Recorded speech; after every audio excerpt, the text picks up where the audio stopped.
오늘 설교 제목이 닥치는 대로 기도하라 그랬습니다. 닥치는 대로 기도하라. 이 목사님 오늘 좀 과한 표현을 사용하셨네요. 그렇게 생각하실 수도 있을지 모르겠습니다. 그런데 예의 범절 따지면서 가만히 기도하지 않고 머물고 있는 것보다 그냥 닥치는 대로 기도하는 것이 더 낫다, 그런 말씀이에요. 기도로 들어가지 않고 그냥 자기 자리에서 아무렇게나 살아가는 것보다는요, 그래도 기도하는 게 낫다는 거예요. 오늘 말씀의 핵심은 바로 거기에 있어요. 왜 그러냐? 아무것도 하지 않고 있는 것보다 기도하는 것이 나은 이유가 뭐냐? 왜 그러냐면 성령님께서는 성도들이 기도할 때 기도하는 성도의 영을 반드시 이끌어 가실 것이기 때문에 그렇습니다. 이 팀 켈러 목사님이 기도라고 하는 책에서 이런 말을 했더라고요. 성령님은 하나님의 사랑을 보증해 준다. 감히 범접할 수 없을 만큼 크고 높으신 하나님을 사랑이 넘치는 아버지로 믿고 다가가 부르짖게 한다 그랬어요. 그렇지 않습니까? 하나님은 우리가 감히 범접할 수 없는 분이래요. 근데 그 범접할 수 없는 하나님을 우리가 아버지처럼 다가설 수 있도록 누가 이끌어 준다고요?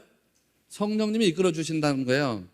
사도 바울도 로마서 8장에서 그와 같은 맥락의 말씀을 했습니다. 로마서 8장 26절 말씀을 보면 성령도 우리의 연약함을 도우시나니 우리는 마땅히 기도할 바를 알지 못하나 오직 성령이 말할 수 없는 탄식으로 우리를 위하여 친히 간구하시느니라 그랬습니다. 우리는 하나님께 기도할 바를 알지 못한대요. 이 유명한 주석학자인 윌리엄 바클레이라고 하는 분이 우리가 하나님께 기도할 수 없는 이유는 두 가지가 있는데, 하나는 뭐냐면 미래를 알 수 없기 때문이고, 또 하나는 뭐냐면 우리는 우리 자신에게 뭐가 선하고 유익한지를 제대로 알지 못하기 때문이다, 그렇게 이야기했어요. 일면 타당하지 않습니까? 인간은 자기의 미래를 알지 못합니다. 또 한편으로 인간은 자기에게 뭐가 유익하고 뭐가 선한지를 완전히 이해하지를 못합니다. 그래서 인간은 기도할 수 없다는 거예요. 근데 저는 이렇게 표현할게요. 그렇기 때문에 인간이 하나님께 드리는 기도는 단독자로서, 자기 혼자 단독자로서 하나님께 드리는 기도는 그렇기 때문에 완전할 수가 없습니다. 온전히 하나님께 기도할 수가 없습니다. 우리가 드리는 기도는 다 불완전합니다. 그래서 스코틀랜드 출신의 신학자이면서 목회자였던 피터 포사이스라고 하는 분이 이런 말을 했습니다. 기도하지 않는 것이야말로 가장 끔찍한 죄다. 그러면서 그분이 다음과 같이 말했습니다. 지금은 성령 충만하지 않아서 기도할 수 없다고 말하지 마라. 성령으로 충만해질 때까지 기도해라. 나 지금 준비가 안 됐으니까 기도하지 못하겠습니다, 하나님. 그런 식으로 하지 말라는 거예요. 내가 지금 성령으로 충만하지 않기 때문에 기도할 수가 없습니다. 그렇게 말하지 말라는 거예요. 내가 뭔가 분위기가 되지 않았기 때문에 기도하지 못하겠습니다. 여건이 안 돼서 기도하지 못하겠습니다. 내가 지금 마음의 준비가 안 돼서 기도하지 못하겠습니다. 그러지 말라는 거예요. 기도해야 되는 순간이라면 기도를 시작하라는 거예요. 조금 더 고상하게 표현하면 기도가 여러분 삶의 습관이 되게 하라, 이런 말씀이에요. 그냥 기도하래요. 닥치는 대로 기도하라는 게 오늘 말씀대로 따르면, 그러면 성령님께서 이끌어 주실 것입니다. 왜 우리가 하나님 앞에 닥치는 대로 기도할 수 있느냐? 왜? 이유가 하나입니다. 하나님이 여러분의 아버지가 되시기 때문입니다. 마태복음 7장 11절에서 너희가 악한 자라도 좋은 것으로 자식에게 줄 줄 알거든 하물며 하늘에 계신 너희 아버지께서 구하는 자에게 좋은 것으로 주시지 않겠느냐, 그렇게 말했습니다. 너희가 악한 자라도, 이게 가정법이 아닙니다. 이 말은 우리가 다 악한 자다, 그런 뜻입니다. 여러분 다 악한 자라는 뜻이에요. 여러분 다 죄인이다, 그런 뜻입니다. 로이드 존스 목사님이나 존 스토튼 목사님이 이 부분에 대해서 이렇게 이야기했더라고요. 예수님은 모든 인간이 죄인이라는 사실을 전제하셨다, 그거예요. 모든 인간은 죄인이죠. 저도 여러분도 하나님 앞에서 다 죄인이었습니다. 그런데 하나님이 우리를 의롭다고 인정해 주셨습니다. 여겨 주셨습니다. 로마서의 사도 바울의 표현에 따르면 로기 조마입니다. 판사석에 앉은 하나님께서 너희는 죄가 있지만 내가 너희들 죄를 묻지 않겠어. 너희가 의롭다고 인정해 주겠어. 너는 이제 의로운 백성이 됐어. 우리의 공로가 아니라 하나님의 은혜로 그렇게 됐습니다. 그리스도 예수님의 흘리신 보혈로 우리가 그렇게 됐습니다. 하나님, 죄된 우리를 구원해 주신 게 은혜 아닙니까? 근데 예수님 말씀의 전제는 뭐예요? 너희는 다 악한 사람들이야.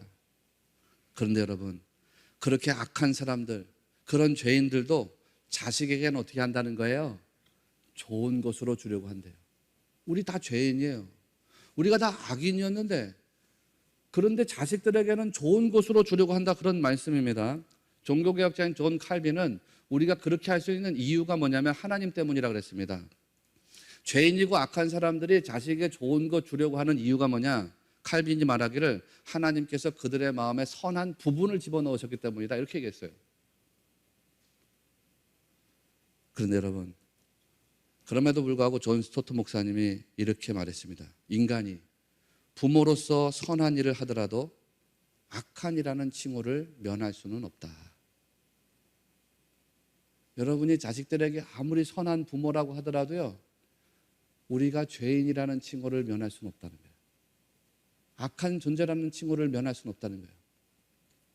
사도 바울이 로마서에서 말했던 것처럼 모든 사람이 죄를 범하였음에 하나님의 영광에 도달할 수가 없다라는 것이 진리입니다. 아담의 범죄 이후에 모든 인간이 다 그렇게 되었기 때문입니다. 그런데 여러분, 어떻든지 간에 그렇게 악한 인간도, 타락한 인간도, 범죄한 인간도 자식에게는 좋은 거 주려고 한대요. 그렇다면 선하신 하나님은 과연 어떻게 하시겠느냐? 이게 오늘 핵심입니다. 범죄한 인간, 타락한 인간, 악한 인간도 자식에게 좋은 것을 줄 안답니다. 그렇다면 과연 선하신 하나님은 어떻겠느냐? 하나님 오죽하시지 않겠느냐? 그런 말씀입니다. 그래서 예수님이 하물며라고 하는 단어를 사용하셨어요. 헬라어로는 말론이라는 단어인데 본래 뜻은 더욱더 뭐 이런 뜻입니다.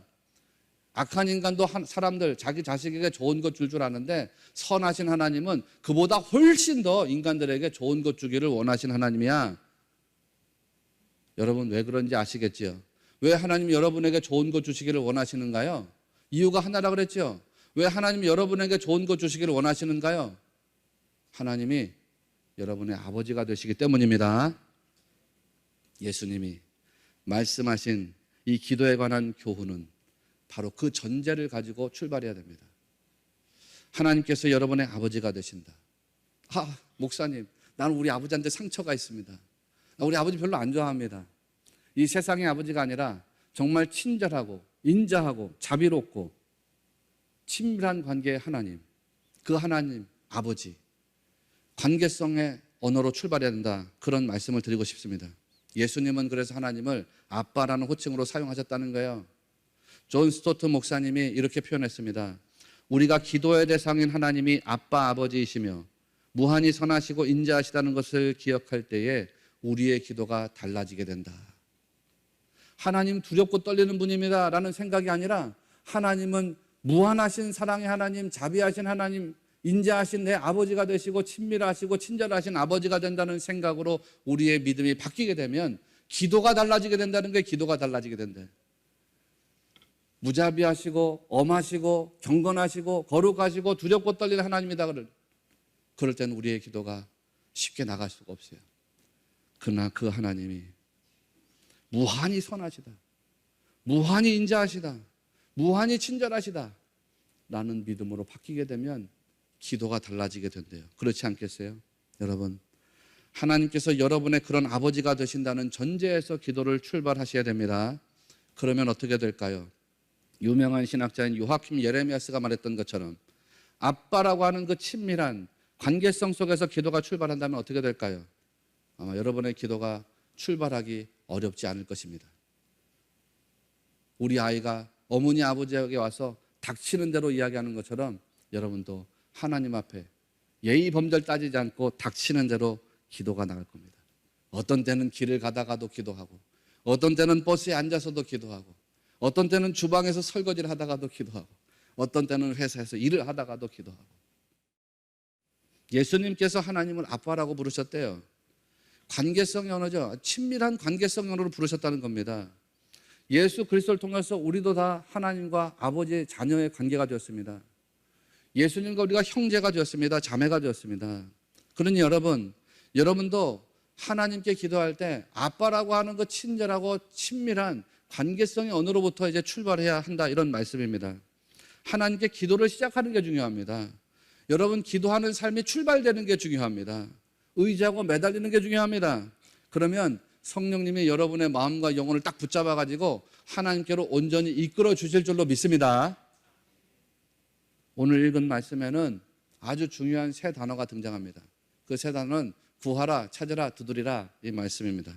7절에서 보니까 구하라, 그리하면 너희에게 주실 것이요, 이렇게 말씀하고 있습니다. 누구한테 주신대요? 누구한테 주신대요? 너희에게 주신다죠. 너희에게.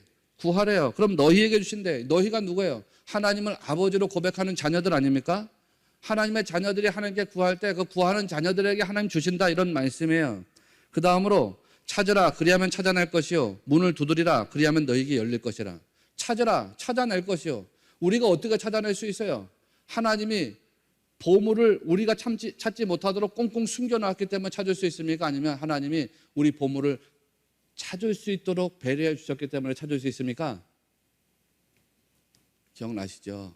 우리 주기도문을 다룰 때도 이야기했습니다. 선생님들이 애들을 데리고 보물 찾기 하러 간단 말이에요.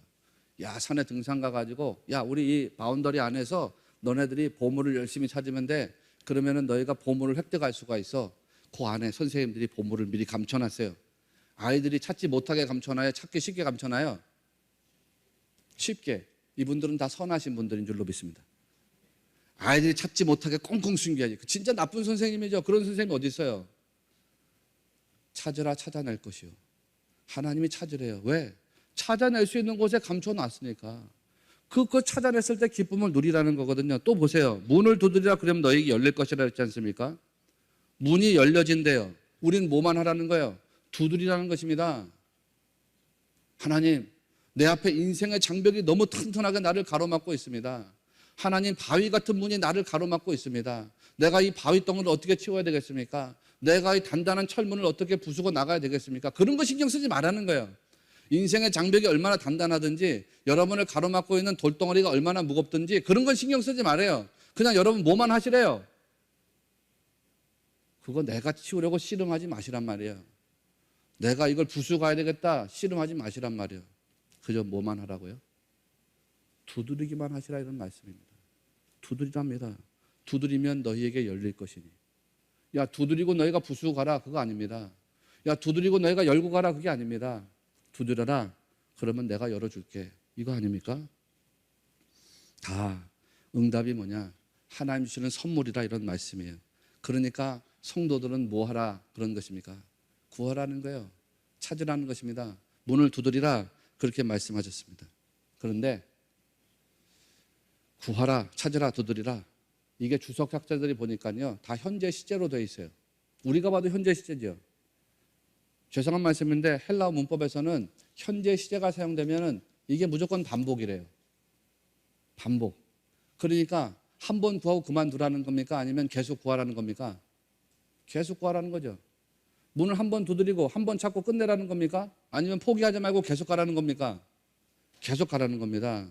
예수님 말씀 뭐예요? 계속해서 구하라, 찾으라, 두드리라, 이런 명령입니다. 닥치는 대로 기도하더라도요 끈질기게 기도하라, 이런 말씀입니다. 포기하지 말래요. 지속적으로 기도하라는 거예요. 그러면 반드시 하나님께서 좋은 것으로 응답하시는 줄을 믿으시기 바랍니다.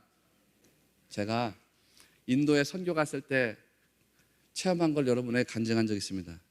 인도 북부에 가면 마날리라는 지역이 있어요. 여기가 이제 되게 절경이라고 소개했잖아요. 다녀오신 분도 계실 겁니다. 인도의 알프스라고 불리는 절경입니다. 거기 마날리 미션 센터가 있어요. 거기 가지고서 우리가 집회를 하는데 한밤중에 집회를 하는데 설교하다가 전기가 나갔습니다. 한밤중에 설교하는데 전기가 나가서 원고가 보이지 않았습니다.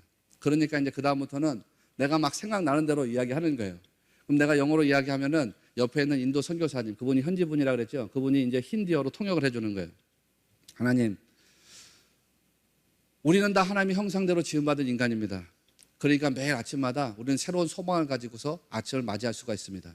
왜냐하면은 하나님은 우리의 필요를 아시는 분이고 하나님 우리의 필요를 채우시는 분이기 때문입니다. 뭐 그렇게 나갔습니다. 그 다음에 뭐 얘기를 해야 되는데 그 다음에 솔직한 말로다가 뭐 얘기할지 생각이 안 나는 거예요. 그래서 원고에도 없던 말이 나갔습니다. 내 설교 계획이 없던 말이 그냥 나갔습니다. 그런데 그게 성령의 인도하심이었다고 고백할 수 있어요. 그 말씀이 뭐냐면 오늘 우리가 읽은 마태복음 7장 7절부터 11절까지 있는 말씀입니다. 구하라, 찾으라, 두드리라, 이런 말씀이었습니다. 나 구하라, 찾으라, 두드리라, 그렇게 말씀을 전했습니다. 그리고 이야기했습니다. Faith cannot be shut up, 그랬습니다. 믿음은 우리 입을 막을 수가 없어요, 여러분. Faith cannot be cast out. 믿음은 우리를 쫓아낼 수가 없어요, 여러분. 거기까지 딱 얘기했는데 그때 성령님이 우리를 강력하게 역사했다는 사실을 확신하게 됐어요. 하나님, 그 영이 내 입술을 주장하시고 내 마음을 주장하시는 것뿐만 아니라 여기 있는 사람들을 다 하나님의 영이 붙잡아가지고 주장하고 계시는구나. 이게 확신이 됐어요. 그리고 나서 선포한 게 여러분이 했던 말이었습니다. Ask and keep on asking. 말씀에 있는 그대로 이야기했어요. Seek and keep on seeking. Knock and keep on knocking. 그날 밤에 성령님이 우리에게 강력하게 역사하셨다고 간증했잖아요. 구하십시오. 계속 구하십시오. 찾으십시오. 계속 찾으십시오. Keep on seeking이요. Keep on knocking이요. 문을 계속 두드리라 이런 말씀이에요. 거기에 모였던 사람 누구도 예외 없이 그 자리에 하나님 우리와 함께 하시는구나 라는 마음의 감동이 일어났습니다. 그리고 그 자리에 있던 모든 사람들에게 단 한 사람도 예외 없이 하나님의 성령의 기름 부으신 역사가 체험됐습니다. 모든 사람들이 방언과 은사로 기도하기 시작했습니다. 여러분, 그 다음부터 내가 청년들하고 해외 선교하러 갈 때 제일 많이 사용했던 언어가 keep on going이에요. 계속하라는 계속하라. keep on seeking이고 keep on asking이고 keep on knocking이에요. 사랑하시는 여러분, 믿고 바라보면 반드시 역사가 일어난다는 것을 기억하셔야 됩니다. 그럼에도 불구하고 사람들이 그 하나님의 사랑과 그리스도의 은혜를 잊어버릴 때가 있더라 그런 말씀이에요. 하나님은 저렇게 성숙한 사람에게 응답을 주시겠지. 하나님은 저렇게 열심히 있는 장로님, 권사님들에게 은혜를 주시겠지. 하나님은 저렇게 열심을 다하는 성도에게 은사를 주시겠지. 뭐 나같이 게으른 사람에게, 나같이 부족한 사람에게, 나처럼 성경도 읽지 않고 기도도 제대로 하지 않는 이런 사람에게 하나님 응답하실까? 나한테는 안 주시겠지. 그렇게 생각할 때가 있습니다. 그런데 그것은 하나님의 은혜를 만홀히 여기는 행위입니다. 예수님은 하늘에 계신 너희 아버지께서 매우 성숙한 그리스도인들에게 주시지 않겠느냐 이렇게 말씀하시지 않았습니다. 그저 단순하게 하늘에 계신 너희 아버지께서 구하는 자에게 주시지 않겠느냐 이렇게 말씀하셨습니다. 그러니까 여러분은 구하는 성도들이 되시기를 바랍니다. 구하는 게 기도의 시작입니다. 하나님이 아버지가 되신다는 그 관계성의 언어에서 구하라, 찾으라, 두드리라 그 믿음을 고백하며 실제적으로 구하고 찾고 두드리는 그런 성도가 꼭 되시기를 바랍니다. 그러면 어떻게 하신다고 했어요? 구하고 찾고 두드리는 사람에게 어떤 거 주신다고요? 좋은 것을 주신대요. 좋은 것. 그러니까 로이드 존스 목사님이 산상수훈을 쭉 설교하면서 여기 딱 와가지고 이 세상을 살아가는 불안과 위험에 있어서 본문 말씀보다 더 유쾌하고 기분 좋고 위로가 되는 진술을 상상할 수가 없다 이렇게 이야기했어요. 제가 말씀드렸지만 저는 학교 다닐 때 신앙에 방황했던 시절이 있었습니다. 신학교를 다니면서도 교회를 안 다녔던 때가 있었습니다. 그때 마태복음 7장 7절부터 11절까지 이 말씀을 읽어나가면서 내가 하나님 앞에 무릎을 꿇고 통곡하고 회개했다는 간증을 한 적이 있습니다. 만약에 그때 그 말씀이 아무리 약한 자라도 자식에게 좋은 것으로 줄 줄 알거든 너희 하늘에 계신 아버지께서 구하는 자에게 구하는 대로 주시지 않겠느냐 라고 기록되어 있었다면 나는 그 하나님을 믿지 않았을 겁니다. 나 신앙을 버렸을 겁니다. 내가 지금 여러분하고 교제하고 있지 못할 겁니다. 근데 말씀을 보니까 하나님이 구하는 자에게 구하는 대로 주시는 분이 아니더라고요. 하나님 왜 나한테 내가 구하는 대로 안 주시는 거예요? 하나님 왜 나한테 내가 기도하는 대로 안 주시는 거예요? 하나님은 내가 구하는 대로 주시는 분이 아니더라고요. 하나님은 기도하는 사람에게 기도하는 대로 주시는 분이 아니라 좋은 것으로 주시는 분이더라고요. 그 말씀이 영적으로 확 깨달아지는 순간에 제가 믿음을 붙잡았습니다. 11절에서 표현된 너희 아버지께서 구하는 자에게 좋은 것으로 주시지 않겠느냐. 정말 하나님의 엄청난 사랑이 느껴지지 않습니까? 하나님은 여러분 기도할 때요 구하는 대로 주시는 분이 아닙니다. 자식이 달라는 대로 주는 부모는 나쁜 부모예요. 좋은 부모라고 할 수가 없습니다. 5살짜리 7살짜리 아이가 말씀드렸잖아요. 아버지 어머니 나 칼 좀 주세요. 왜? 나 그 칼 가지고서 과일을 깎아 먹으려고 그래요. 사과를 깎아 먹으려고 그래요. 그때 자식의 칼을 주는 부모는 나쁜 부모예요. 좋은 부모가 아니에요. 부모는 어떻게 해요? 너가 칼을 원하는구나. 그 칼을 가지고 과일을 깎아 먹으려고 했어. 그래, 알겠어. 근데 아버지가 보니까 칼이 위험하거든. 너가 원하는 건 칼이 아니라 과일이잖아. 그러니까 내가 너에게 과일을 깎아서 줄게. 자식이 구하는 대로 칼을 주는 게 아니에요. 칼보다 좋은 거, 유익한 거, 사과를 직접 깎아가지고 자식에게 주는 게, 이게 좋은 부모란 말이에요. 성경은 감사하게도 그것을 이야기해 주고 있습니다. 구하는 자에게 좋은 것으로 주시지 않겠느냐.